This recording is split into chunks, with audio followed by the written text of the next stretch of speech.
Now, I don't know who this is for tonight, but I need you to stop scrolling, stop doubting, stop second guessing, and lean in. Because what I'm about to say is not just another motivational moment. This ain't hype. This is divine instruction. See, we are standing on the edge of something supernatural. I'm not talking about wishful thinking or emotional excitement. I'm talking about the unfolding of a heaven-ordained timeline that's already been set into motion. Heaven's calendar is right on schedule, and God said, it's all planned. You didn't just show up in this season by accident. You didn't survive what you survived for nothing.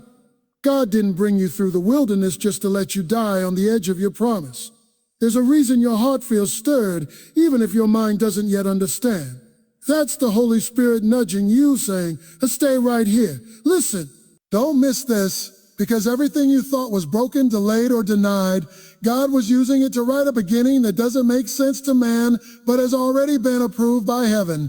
And when God plans a thing, it has to come to pass. He doesn't need to check with your past to declare your future. When he says it's time, it's time. Now, I know you've been through some storms. I know it's been confusing, painful, maybe even silent. But let me tell you something. The silence of God does not mean the absence of God. His stillness doesn't mean he stopped working. It means he's setting the stage. And tonight, right now, he's speaking, not just to the crowd, but to you. So if you're ready to hear what heaven has already established, if you're tired of living beneath your calling, if you feel something stirring that you can't quite explain, then don't move. Don't miss this moment, because by the end of this word, you're going to know why it had to happen that way, why it took that long, and why this right now was always the plan. Let's go in now if you really want to understand what's happening right now. If you want to grasp the weight of what God is doing at the start of this new season, then you've got to understand something foundational. God has already gone ahead of you. You're not stepping into an unknown. You're stepping into something already prepared. You're not walking into chaos. You're walking into coordination. Everything about this new chapter has been arranged by the sovereign hand of God long before you even thought to pray about it. Let me tell you, while you were pacing floors, God was paving roads. While you were losing sleep over how it would work out, God was finalizing blueprints you couldn't see. And that's the reason why he's calling you now. Not because the plan just started, but because you're finally ready to step into what's been ready for you. See, God's not reacting to your life. He's directing it. And when he says it's time, it's not because he just thought of it. It's because he finished it before you even began. That's the confidence you've got to carry into this season. You've got to know that this is not a maybe moment. This is a manifestation moment. The Bible tells us he is the Alpha and the Omega. That means he's the beginning and the end. But catch this, he's also everything in between. So even when you didn't feel him, even when the road felt cold and empty, he was still walking in front of you, putting pieces in place so that when you arrived, you wouldn't have to figure it out. You would only need to trust. Oh, and I get it. Some of y'all have been through storms that try to convince you God forgot. You lost some things. You lost some people. You questioned whether the promises were still active. But let me remind you, God doesn't plan on paper. He plans in eternity. So what looked like a loss to you was actually an exit to prepare you for entry. He allowed what was never meant to stay to leave, so that what's meant to carry you forward could enter without resistance. You see, when God plans a thing, he doesn't just look at the next step. He sees the end from the beginning. He sees the detours you didn't know were coming. He sees the betrayal you didn't expect. He sees the weakness you battle, the fear that would try to grip your faith. And still, he planned anyway.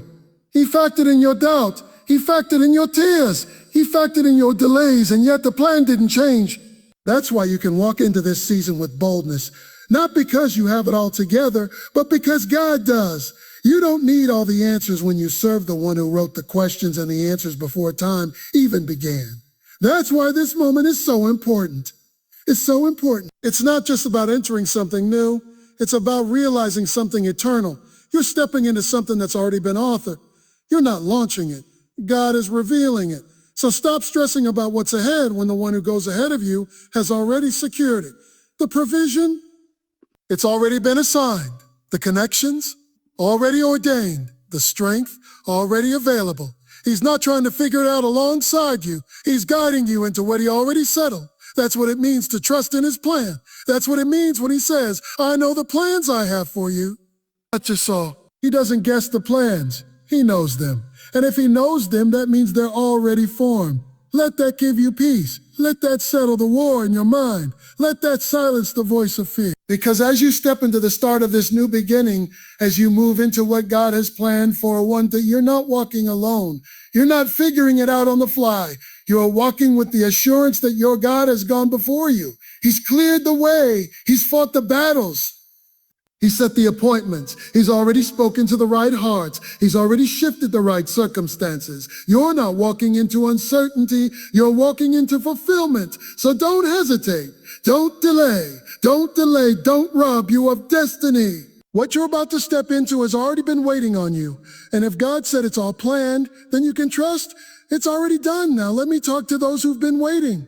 I mean, really waiting.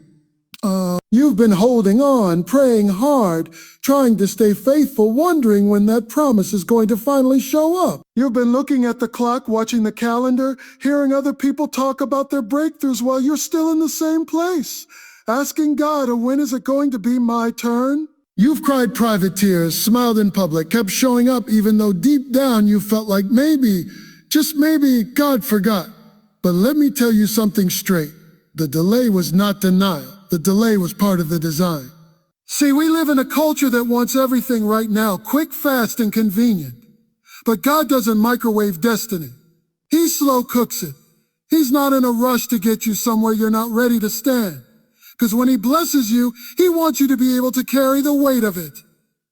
He doesn't just prepare the blessing for you, he prepares you for the blessing. So yes, it took longer than you expected. Yes, the doors didn't open when you knocked. Yes, the prayers weren't answered when you cried, but that doesn't mean God was absent. It means he was working in ways you couldn't see. It means he was digging deep, pulling out things in you that would have sabotaged what he had planned. It means he was building something in the dark that could withstand the light. You've got to understand, delay is not always a punishment. Sometimes it's protection. There were things you asked for that would have crushed you if you got them too soon. There were places you wanted to go that you weren't equipped to stand in yet, and God in his mercy said, wait.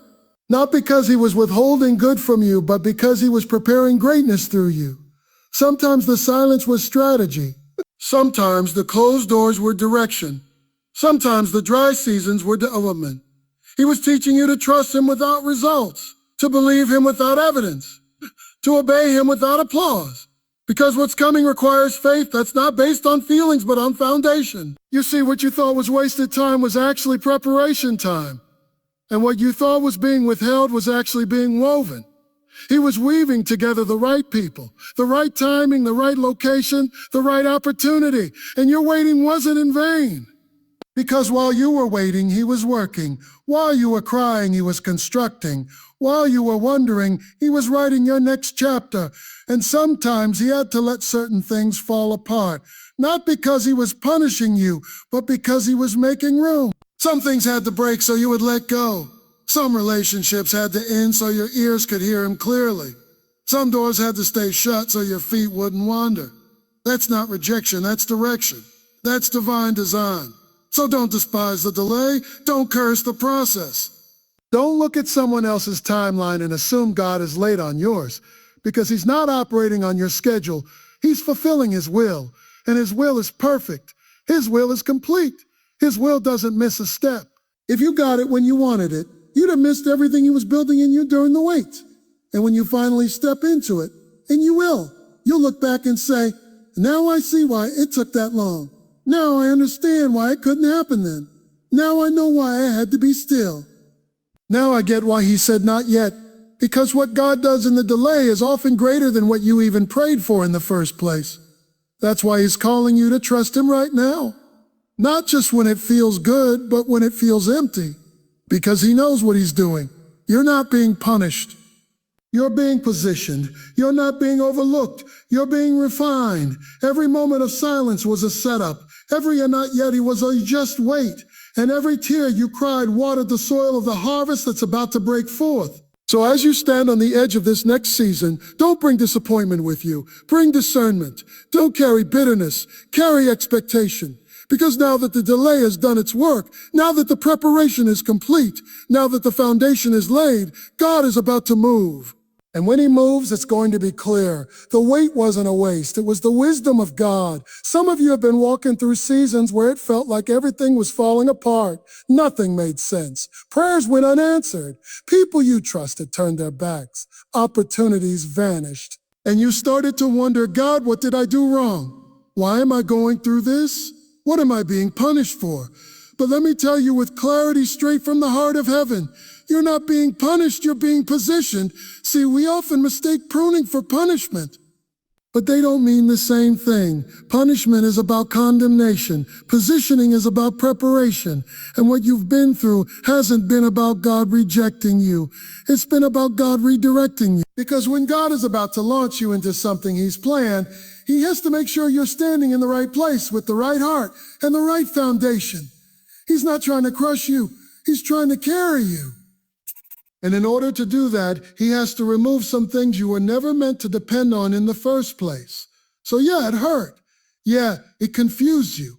But God wasn't trying to destroy you. He was getting your attention. He was stripping away the noise, the distractions, the idols you didn't even know you had. Because when he takes you into what's next, he doesn't want anything standing in the way of his glory. He wants it to be clear to everyone watching and to you that it wasn't your talent, your connections, or your grind that got you there. It was his hand. And sometimes he's got to bring you to the end of yourself so you finally learn to lean on him completely. You thought the silence meant he walked away.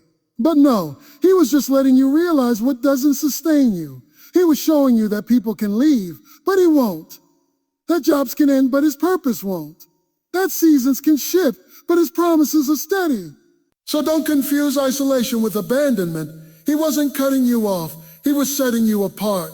And let me go deeper with this. Some of you were waiting on people to come back, to apologize, to affirm you. But God let them walk so you would stop depending on their approval and start living in his assignment. Because you can't be free if you're still chasing validation from people who were never assigned to your destiny. He had to clear the space. He had to quiet the crowd. Not to punish you, but to position you. That's what this season was about. He had to teach you that if all you'll have is him, it's more than enough. He had to prepare you to stand in rooms where you won't be the most experienced or the most qualified, but you'll be the most anointed. Because his power is made perfect not in your strengths, but in your weaknesses. He wasn't looking for you to be impressive. He was calling you to be available. And that fire you walked through, it didn't burn you. It refined you. That loss you endured, it didn't destroy you. It delivered you from what you couldn't release on your own. What the enemy tried to use to bury you, God used to build you. And now you're not the same person who started that storm. You're stronger, you're clearer, you're wiser. You may still have scars, but now you know how to war. You've been positioned not just physically, but spiritually. Your discernment is sharper. Your faith is deeper. Your vision is no longer blurred by fear. You don't flinch the way you used to. You don't bend to pressure like before. Because God has been doing a deep work in the dark, so that when the light hits you, you're not just visible, you're ready. So don't resent what you had to walk through. Don't downplay the pain, but also don't stay stuck in it. God didn't bring you through all that for you to live like a victim.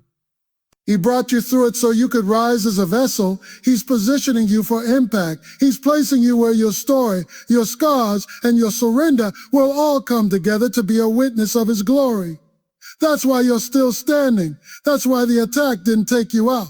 That's why the devil couldn't destroy what God designed. Because his plan isn't over, it's just beginning.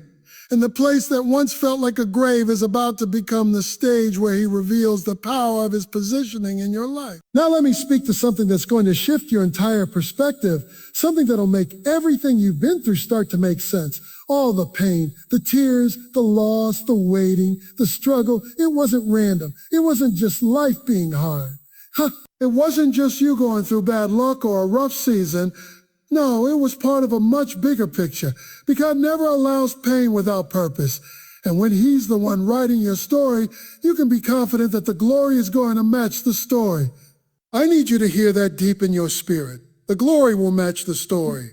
That means the weight of what's coming is going to be equal to the weight of what you've been carrying. The healing will match the hurt. The restoration will match the ruin. The laughter will match the loss. God doesn't just bring you through something to say, you made it. He brings you through to reveal something, to reveal himself, his goodness, his power, and his unmatched ability to turn the ashes of your life into beauty that only heaven could desire. You didn't suffer in silence just for sympathy. You didn't cry just to survive. God's about to make your wounds a witness. He's about to make your struggle a stage. You see, God gets the most glory when everybody around you knows you couldn't have done this on your own. He gets the most honor when the people who saw you fall have to watch you rise with more peace, more strength, and more power than you had before. And they'll look at you and ask, how did you bounce back like that? And you'll be able to say, it wasn't me. It was the hand of God. That's what happens when the glory shows up. It answers questions your intellect never could. It redeems time you thought was wasted. It restores opportunities you thought were lost. And it makes clear that it was never your plan, never your connections, never your cleverness. It was grace. Pure, unfiltered, undeserved grace. And that grace doesn't just lift you, it transforms you. It stamps you with heaven's signature, so wherever you go, people see the fingerprints of God on your life. So don't be ashamed of your story. Don't try to edit out the parts that were messy, broken, or painful. God is not trying to hide what you went through. He's about to use it. He's going to make it part of the testimony that sets somebody else free. Because someone else is in the middle of the same storm you just came out of. And when they see how God brought you through, their faith is going to rise. When they hear your story, they'll believe that God can write one for them too. That's why the enemy tried to silence you. That's why the enemy wanted you to give up. Because he knows that once God gets the glory, somebody else is going to get delivered. And let me tell you this, God never lets pain speak the final word. He always ends with glory. He always finishes what he starts. So if you're still in the middle of your struggle, that means he's not finished yet. If you're still crying, if you're still hoping, if you're still pressing, even with a limp, then you're still in the process. But when he brings you out, it's going to be with power. It's going to be with clarity. It's going to be with restoration so full. People won't believe you ever went through what you did.